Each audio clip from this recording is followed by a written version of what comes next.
family, it's your girl Nick from the Convo with Nick and Pat. Join us for inspirational, thought-provoking, life-changing discussions on Wednesday nights, 8 p.m. Central Standard Time, live on Fishbowl Radio Network and streaming across Instagram, Facebook, and YouTube. See you on Wednesdays.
Be okay.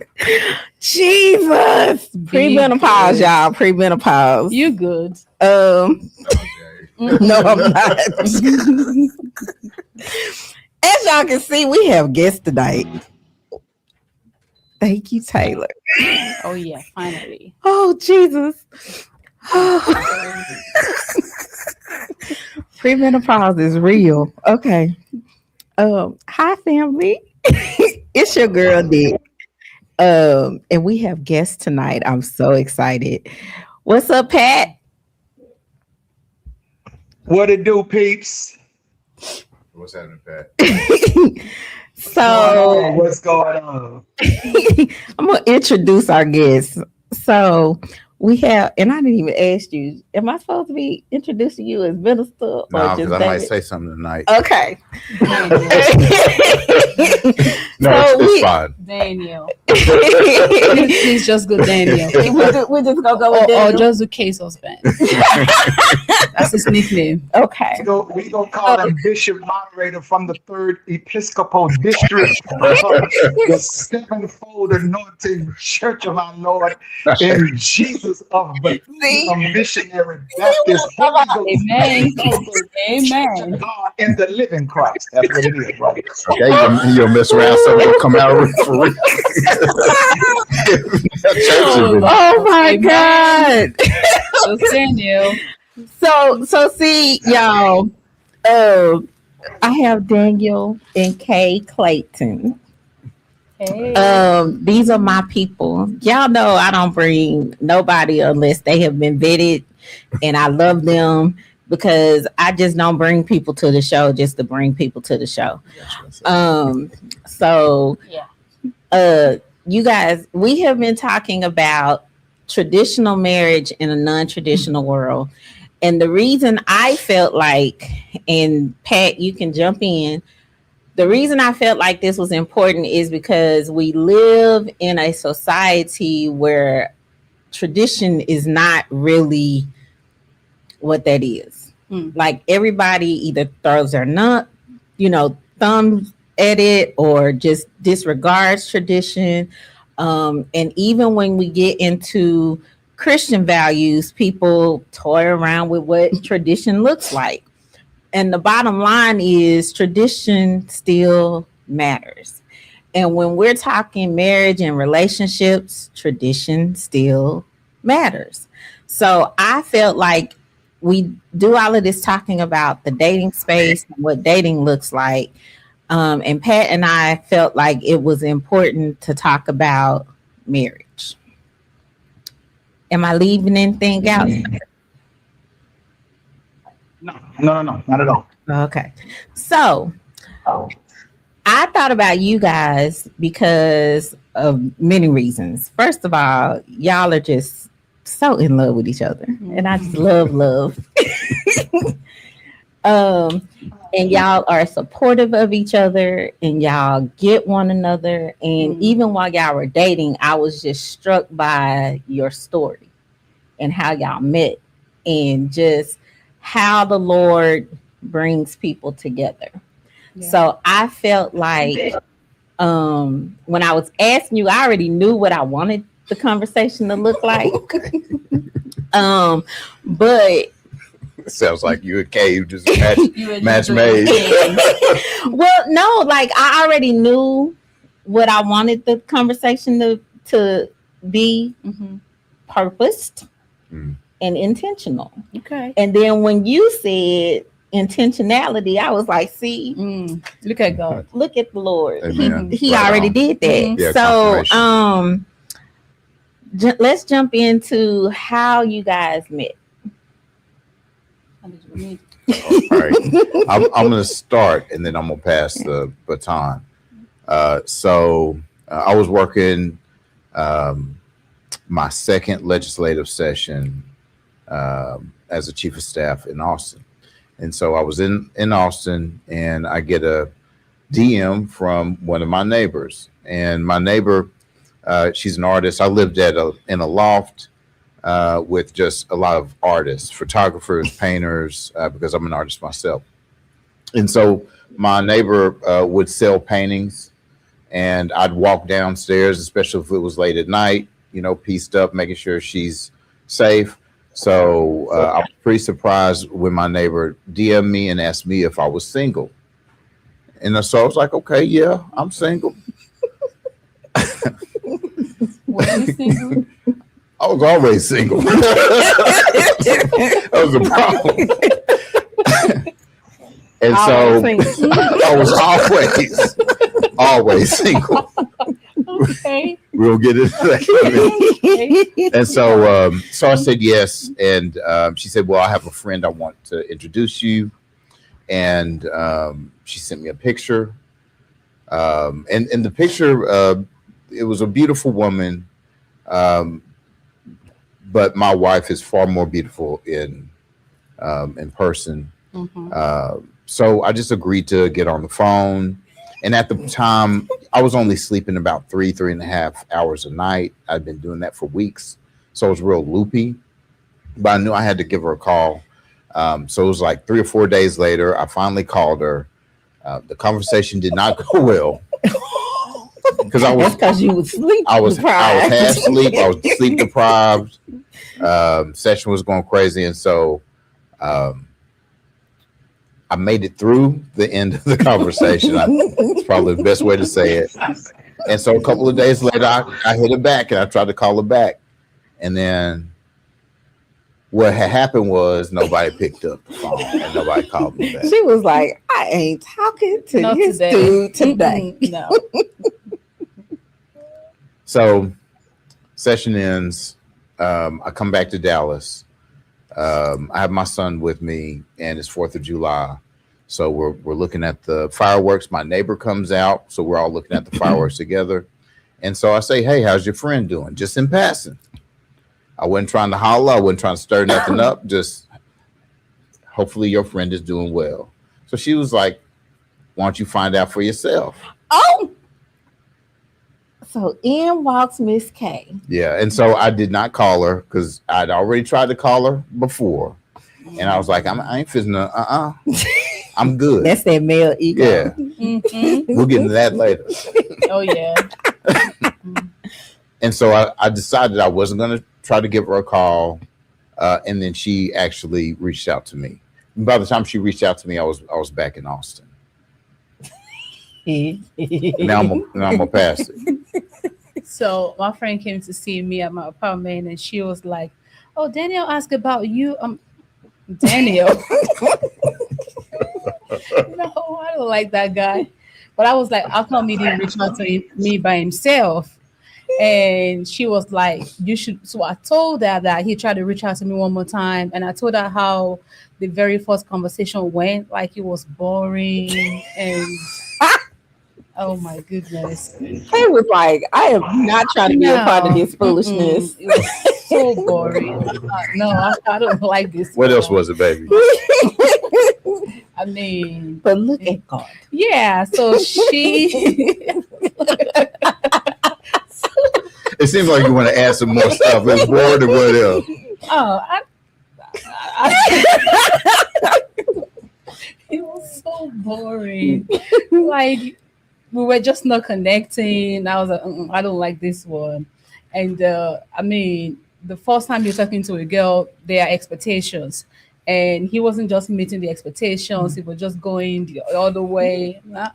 I'm too much for this. Dang, I failed to meet expectations. Dang.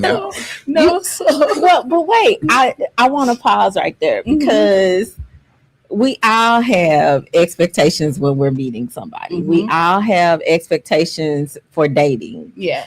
And so basically, you don't get a second chance. My mama always told me that you don't get a second chance.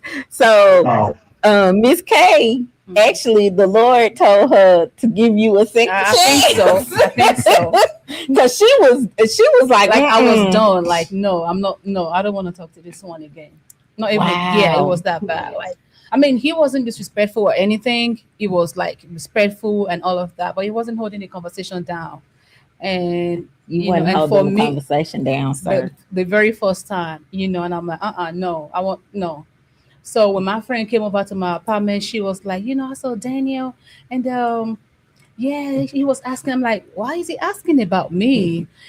Like, so when she left, I remember he tried to reach out to me again, and something in my spirit says, just reach out.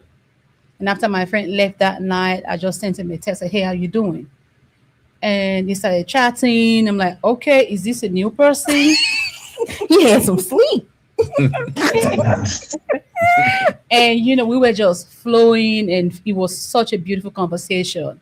And I think it was a Thursday night, and we talked all through the weekend. Like we were we're texting, then we switched to phone call, and we just kept talking and talking and talking all through the weekend. And we literally talked about almost everything in 3 days. That sounds very familiar. It was like a 360 turnaround. Like, okay, who is this new person? Well, redeemed himself. I ain't mad at you. See? I guess so. He's been praying over me. And we would talk all night when we talked. Yeah. So, and we had beautiful conversation. And at that time, they had something going on, and I didn't know when it was going to be in Dallas. And something happened, and he showed up the Monday, and that was it. And he asked me to be his girlfriend. Oh, wait. Oh, hold on. What was it, Dean? What? What made you? Oh, asked her to be my girlfriend? Yeah, like she said that y'all were talking and talking. I don't just assume. You need to ask me. You have to. Right here. Yeah. Yes, ma'am. You have to. Yes, ma'am. Yeah, I was never a person to ask anybody to be a girlfriend or anything. I was no labels. And however, something changed inside. I knew that I wanted to be married. Okay. Several years before Kay and I met, I began to pray about God changing my heart, my behavior, my decision-making process. And, it seemed like everybody that I met, I knew the red flags that I had identified. And so when I didn't see the red flags, I was like, okay, I'll try this person. And then they ended up being the same person, dressed up differently. So I knew that it was me making the choice and not of picking the same type of person over and over and over again. And so because it was me over and over again over a period of years, I knew that it was something that would not change without prayer. And so I began to pray for a changed heart. I began to pray for a wife. And I ditched the list. A lot of us have a list of all the things that we want in another person. And I started with the list when I was praying, and I thought I was praying for the right thing. I was praying for my list. And so I'd get somebody that met my list, but they didn't meet my needs. And that's the problem with so many people who are looking for a significant other. We have this list of things that we want. And we haven't stopped to examine what are the things that we need in our life. How do I need to be changed so that I'm prepared to be married, prepared to receive a wife, prepared to walk in a way that's worthy of a relationship that has God's blessing. Yeah. And so many times we make the wrong choices, even though we know a difference needs to be made and that we need to make a different choice. So we have to struggle our way through it. And there's nothing wrong with starting that process, even if you make mistakes doing it, but you have to learn from it. And after I've received a few opportunities to date people and they were still the wrong person, they met my lists, but not my needs, I asked God to send me someone that meets my needs. I don't have a list anymore because he has my list. I don't know what the future has for me, but God knows what the future is. God knows what challenges I'm going to face in the future. And so send me someone that can grow with me. Send me somebody who has wisdom, who will not steer me in the wrong direction or a direction that they want to go in because of whatever desire they have of their heart. But let that person's heart be of a desire for God, because God has the best intent for us. And so I prayed for a wife. And after praying for a wife, then I began to receive more than I'd ever had in the past. Ooh, I've been typing over here. Pat, I already know where you're gonna go, so go ahead and go there before I say what I'm gonna say. I don't know. I love the fact that you're talking about being intentional.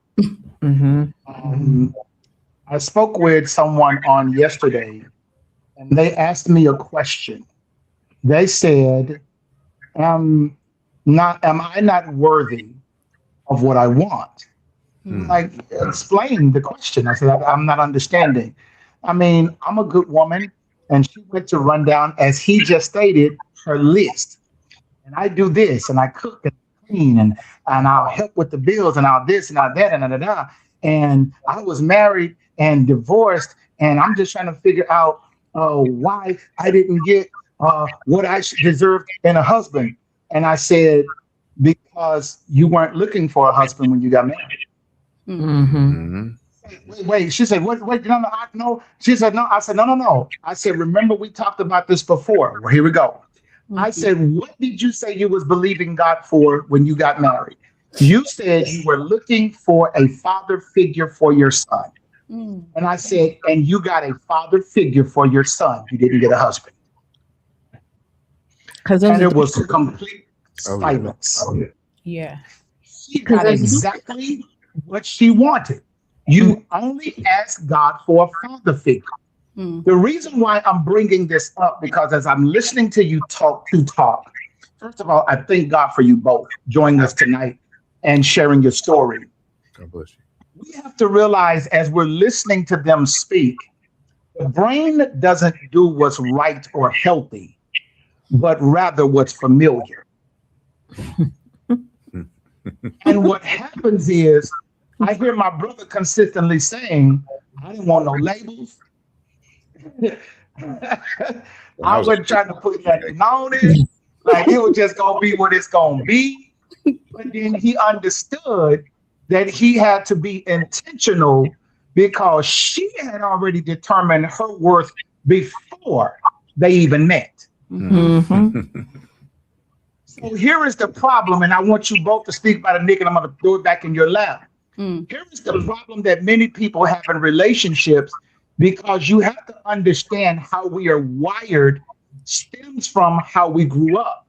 Men carry the voice of justice. Women carry the voice of care. And if you grew up in a home where care was primarily the voice, because justice was absent, then when you get to the dating stage of life, you won't understand the man's protective nature, and you will see it as him trying to control and dominate you, when that's not what he's doing. It's his nature. He's priest. He's protector. He's provider. He's Yeah. the hedge carrier. So the reality is that I'm grateful that you are sharing this because here is a woman that was already in her place and a man that needed to find his. Right. And God says, until you get in place, you can't have her. Mm-hmm. So he redirected his prayer. Please speak to us tonight because we do understand that we just don't want to be married. We want our marriages to be healthy. Amen. Yeah. Yes. And one of the things that Nick and I are huge on when we talk about on our show is roles. We had a whole month talk about gender roles in the relationship, speaking to that. How do you two balance that in the home? And I'm hearing that there's already a child present when she carries the voice of care and you carry the voice of justice. And isn't it funny that that's what you do for a living? Ain't that something? And you have to balance those voices in the home where peace will then be the conversation between you both, but neither of you are in a battle to be who you are. How did you get to that healthy place of balance? Go ahead, baby. No, I went first time now. Help me understand the question better. You go first. So you can't have peace in the home unless you have peace within. Ooh. There's no peace in your home if you walk into your home unpeaceful. There's no peace in your home if your circumstances and what's happening at work and what's happening with your baby mama and what's happening with friends and all those things get carried into your home with you and become a part of your home life. There is no peace. And so we have to first learn how to navigate what God has given us. So many of us are looking for happiness within someone else, finding our happiness. We should find joy with our partner. Yeah. But happiness and peace comes from the Lord because we all have so many traumas that we have to fight through and that we've experienced. And so looking for another person to solve those things is a mistake. Spending that time with God in reflection, opening up your Bible, seeing what God has to say to you about whatever your situation is, and then reflecting on that, and then putting those values into practice. Because even in putting them into practice, you make mistakes. Yeah. Having people Yeah. around you with grace who will teach instead of becoming angry, who will love you through the problems you bring into the relationship, because we all have so much and so many problems that we bring into the relationship. Yeah. And so when you have someone who will be your peace, then you will have peace. And you can't walk into a problem every day and expect to have a healthy marriage. Yeah. So before I met Daniel, do you have a question? You were gonna say something? Was you gonna say something? He Okay. was agreeing. Okay. So before I met Daniel, myself and my sister and my brother-in-law, we would have a prayer program where we fast and pray for 21 days twice in a year. We do January and mid-year in June. So we had started the prayer a couple of years back, and at this time we were praying, and we would read Psalms, the book of Psalms from beginning to the end during the prayer. And I think it was in the middle of this prayer time, and I had list for my prayer points. I was praying about different things, and at this point I was praying, and I had strong in my spirit, and the voice says, ask for patience. And it was a little bit confusing because I thought I was a patient person. And it was so strong. During that prayer, the voice says, ask. Then I hadn't met Daniel.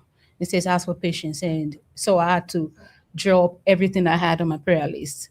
And all through 21 days, I was just praying, fasting, and I was asking God for patience. And this wasn't nothing near what I needed at that time. Right. It was nothing I had list of my needs. So I wasn't even praying about all of those things anymore. So I did the prayer.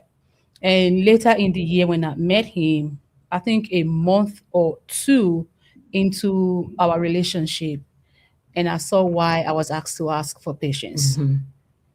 And things happened, and I was like, Lord, normally I wouldn't even tolerate some things, Mhm. but I found myself just agreeing and being patient through it all, and nurturing and just expressing my dissatisfaction with respect and love and care. It wasn't like I wasn't like upset or anything. Right. And I'm like, why am I tolerating so much? And I remember I was asked to ask for patience. I, You know, I love that you say that yeah, because what I have found in my current relationship, what I have found is that my friends are looking at me like, how you putting up with this and that and da da da da da and yeah, this and that, and I'm just like, because you don't understand hmm the big picture. right, When the Lord reveals things to you about your partner, about your relationship, about your future, you again get rid of the list. hmm You get rid of the list. Yeah. You start to really understand yeah, like what the picture is, hmm because you have already prayed for the Lord to give you what you need. right. And your friends aren't a part of that. No, no, Like that is a yes, personal thing between you and the Lord. And so that's why I tell my friends, I'm like, we can give you all the advice in the world, but at hmm the end of the it's day, up to you, it's up to you, right?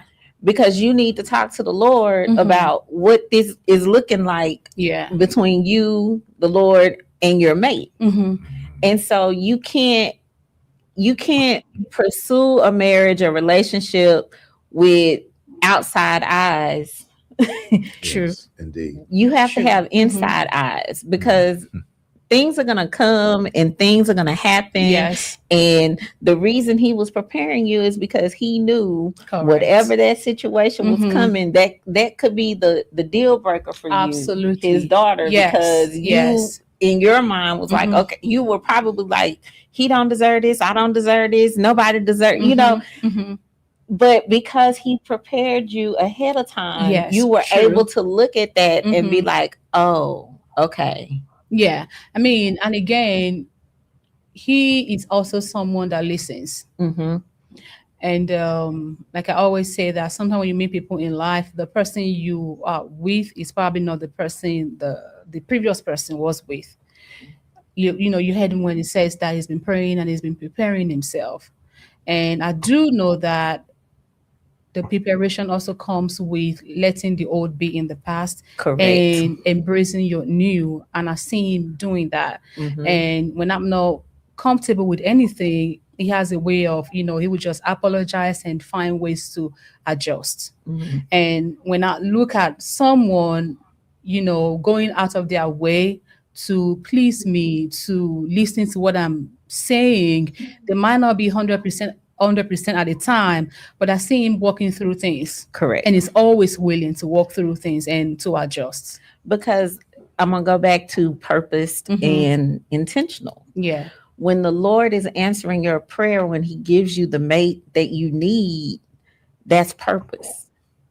So then you have to be intentional Right. about how you pursue that person, how you treat that person, how you communicate with that person. You have to be intentional about the couple's goals that you have, the things that God has called y'all to do Yes. individually and together.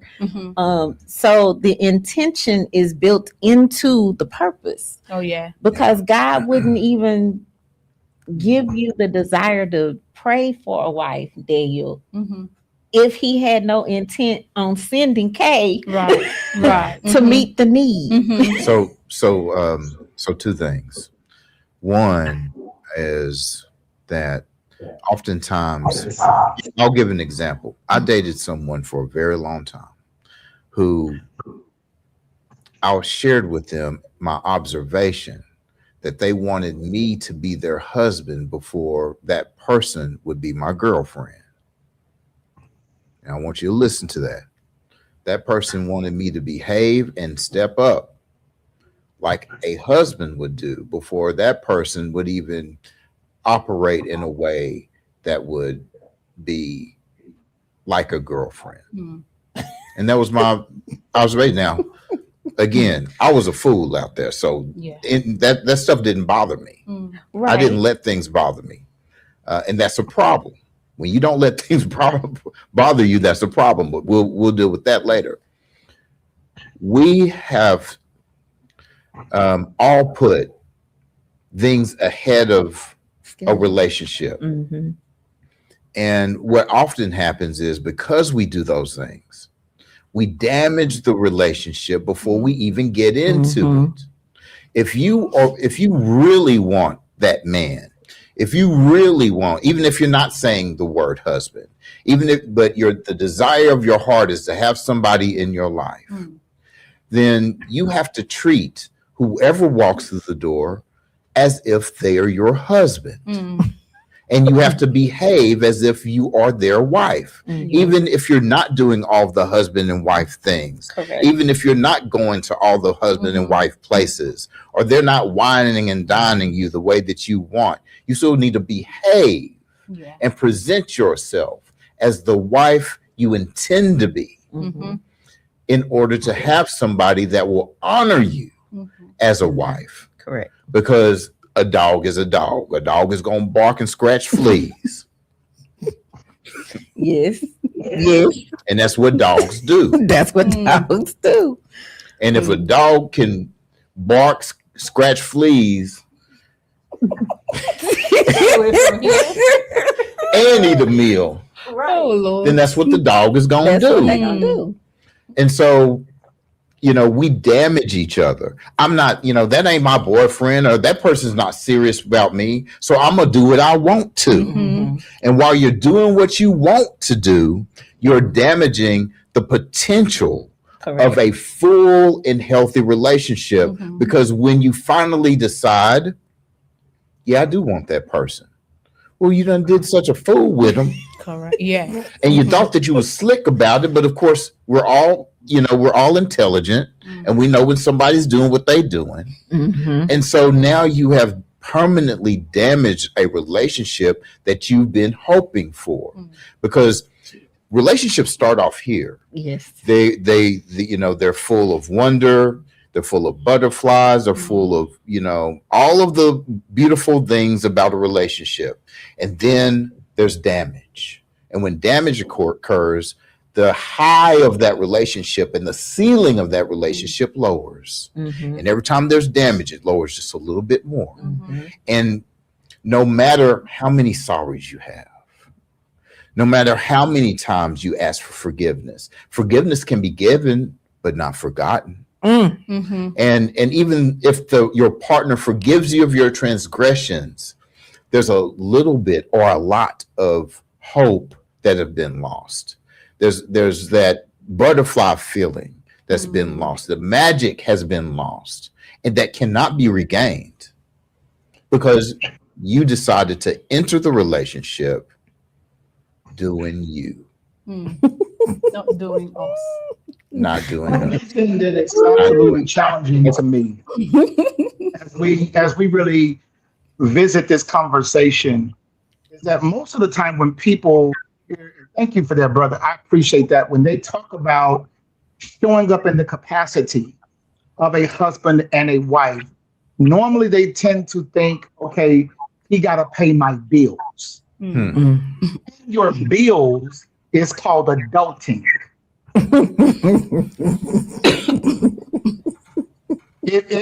Listen, whether you are single, married, bipolar, schizophrenic, it don't matter who you are, you gotta live.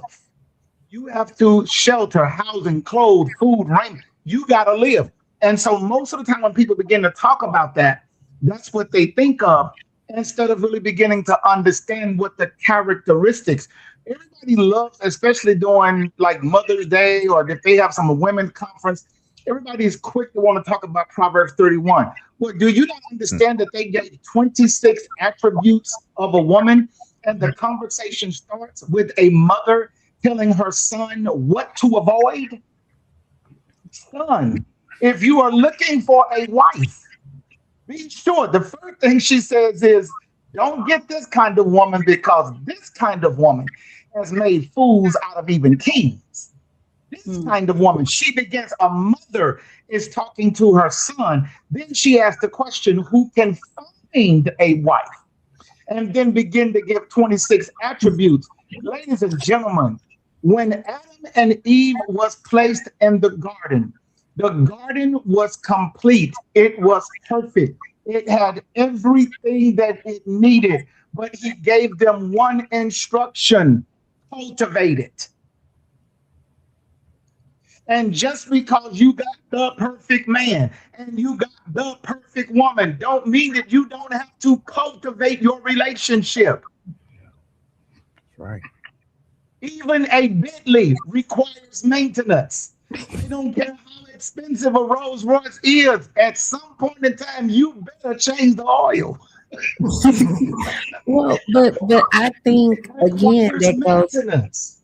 but I think that goes back to people are in relationships and they are not purposed, um, and they're not intentional about being in the relationships that they have. Mhm.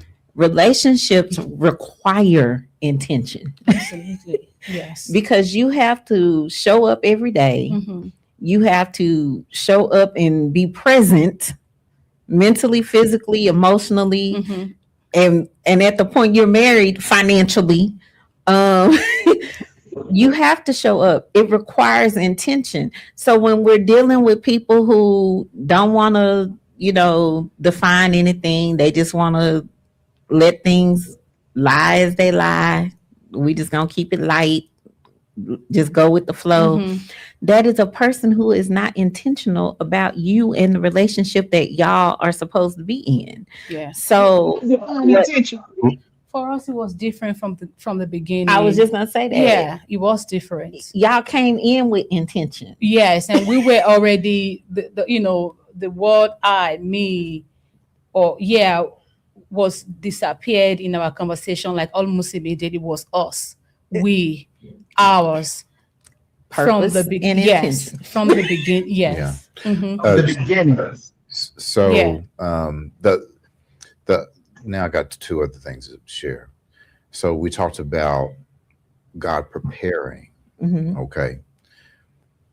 What I didn't know is that about the time that I started praying for a wife, my wife was coming.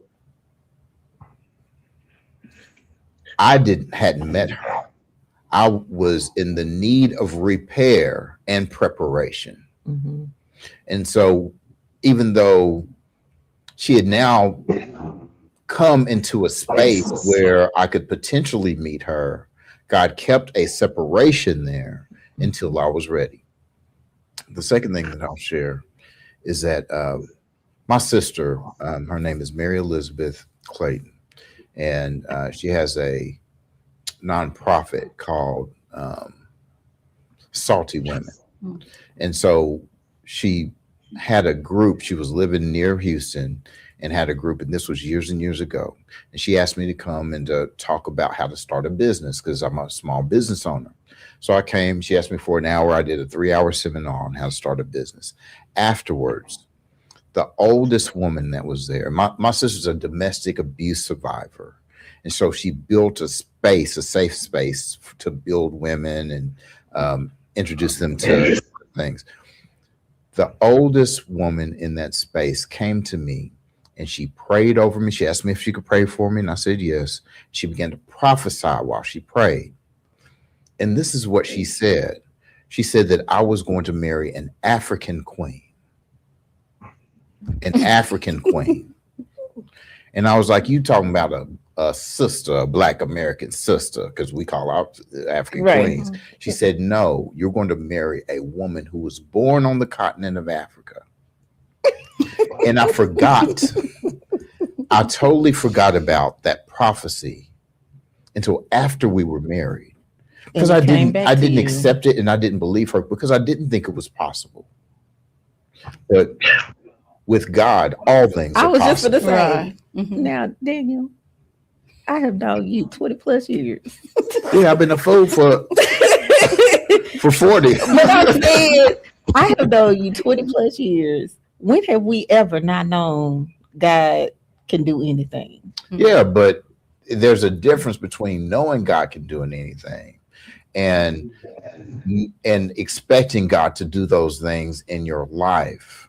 When got you you. don't, when someone says something to you that you don't believe because you think it's not reachable, impossible, and improbable, God will, I got you. God can break down all of those walls. But if you don't believe, even if it walks and touches you on your forehead, you won't be able to see it for yourself. That's true. Because you've closed yourself off from what God has for you, and you've made yourself blind to what He can do for you. So even when God does it, it can fall around you or fall right between your fingers, and you not even know.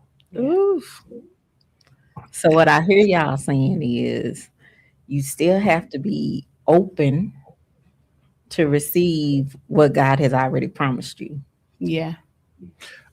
So I made that trip. I came from Austin. I stopped by my apartment. I took a shower. And I didn't unpack my car. And I drove straight to her home. And I asked her to be my girlfriend. And that was unheard of. I didn't know I was going to ask her to be my girlfriend when I went. I just knew that I'd been talking to someone for a few weeks and was giving her all of my time. And we had talked about everything that one would expect to talk through in the third year of a relationship Right. or second year of a relationship. We talked about it immediately.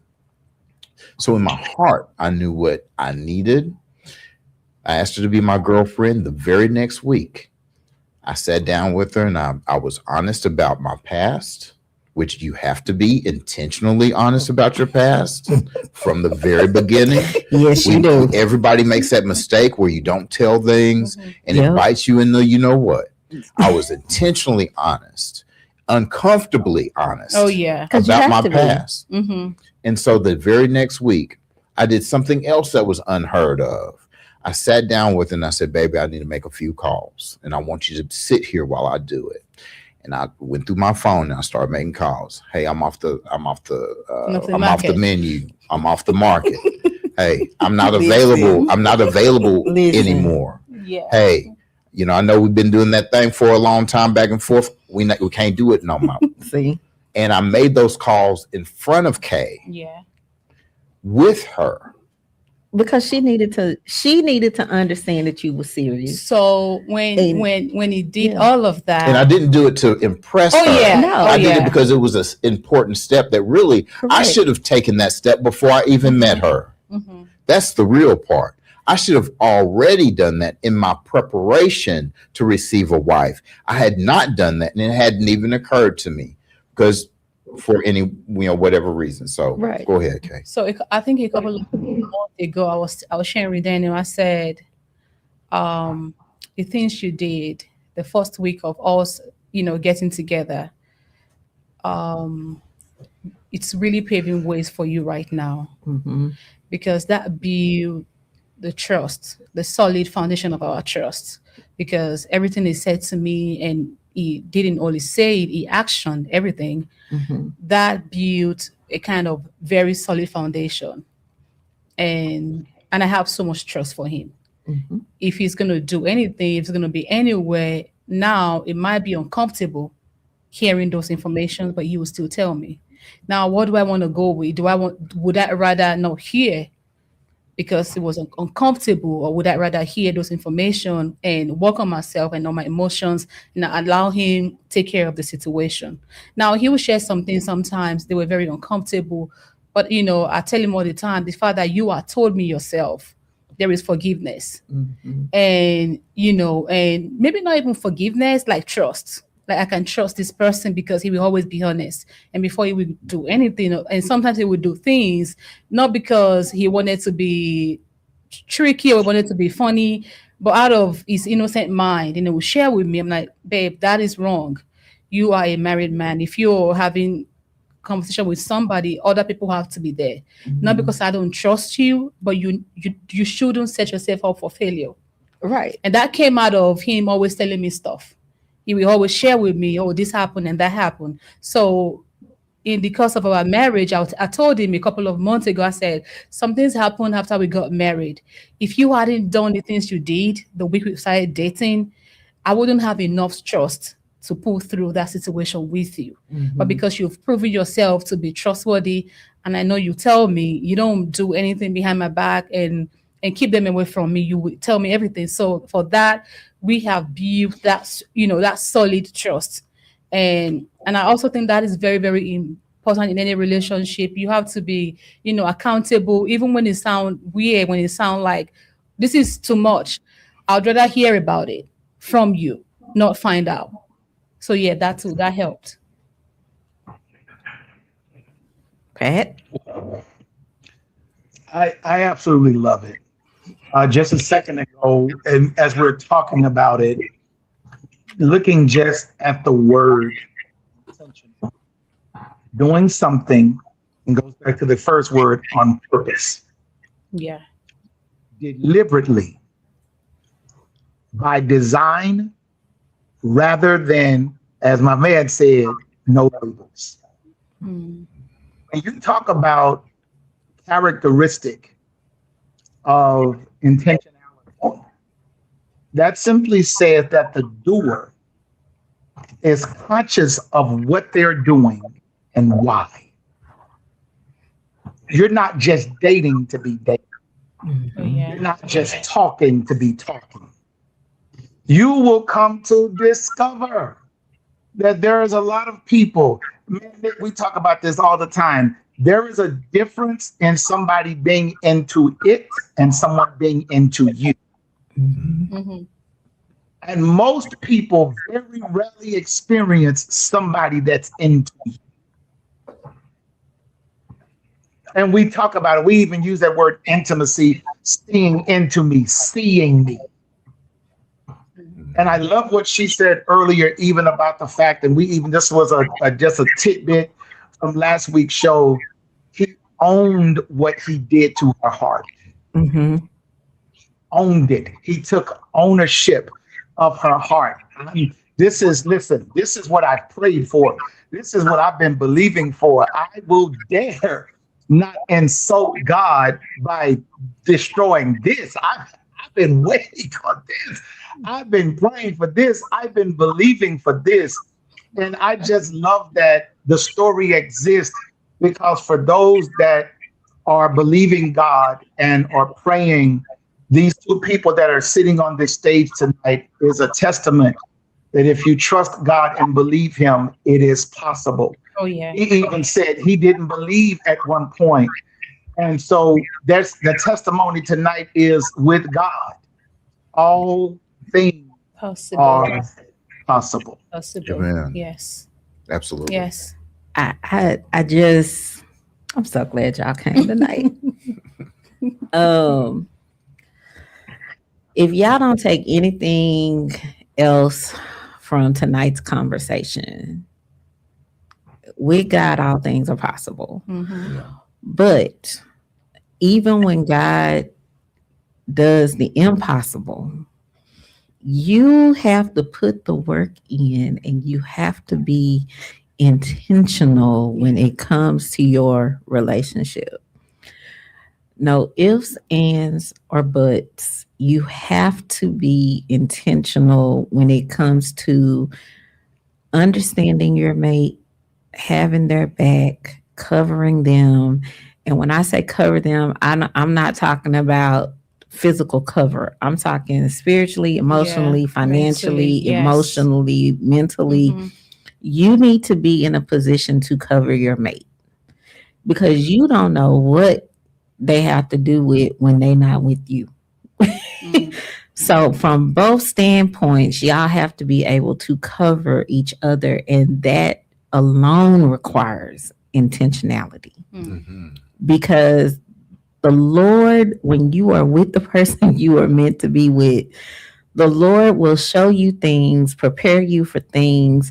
You'll have prayers coming out of nowhere because God already knows what's going on with your mate, and you might not even know until a few hours later, minutes later, days later. But you have to be intentional about your relationship. So thank you guys. Question before. Having us. Quick question. Yep. What if she had disobeyed God when he told her to pay for patience? Because as she said, that wasn't even on her list of needs. If she, to me, and you can speak to this, but I feel like knowing Kay the way I know Kay, if she had ignored God in that point, we wouldn't see this right now. Yeah. Because she wouldn't have been prepared for whatever that situation was. Yeah. Yeah, true. And again, you know how they say that God used the word to the sim baby remind me of Foolish things. God Use used the foolish things of this world to confound the wise. yes. So that's what I was trying to remember. So another thing apart from praying for patience, when my friend introduced us, she had lived in the same apartment with Daniel for years, and she didn't even know Daniel was from here. Wow. And that's like, okay, how wouldn't you know? She thought Daniel was from somewhere in Africa. And I'm real country. Yeah. I'm country. Right. How didn't you know? So at that time, I was dealing with It's the look. It's the look. yeah, I was dealing with some I was dealing with some things, and I wasn't dating, and she was like, hey, you need to start dating. I'm like, no, I'm not ready for that.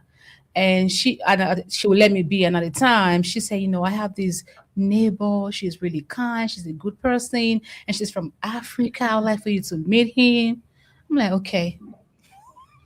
So I mean, if she had told me, because while I was praying and I was ready, I wasn't open to date someone from a different cultural background. It wasn't in my thought. I Right. never thought about, not because it wasn't good, but I just never thought about it Right. because I wasn't raised that way. I was always concerned about the cultural differences and values and all of that. So when she introduced Daniel, it was after I started talking that he told me was from here. I was like, how? Yeah. So if I were to judge based on that, I probably would have said no. I wanted someone from my background, someone I was used to. But God allowed me to meet him and know him for who he is, not from where he's from or whatnot. Yeah. So God allowed us to know each other personally. So that's also God preparing us. If God has shown this person that Daniel was from here, she probably wouldn't introduce me to Daniel Right. because she knows that, I'm from, Nigeria, and I've never been, I just want people from Africa because that's the background we knew, not because there was not anything wrong with, people from over here. So that too was something God did. God kept that as a secret, because if I had known, I probably wouldn't have allowed myself to know Right. him.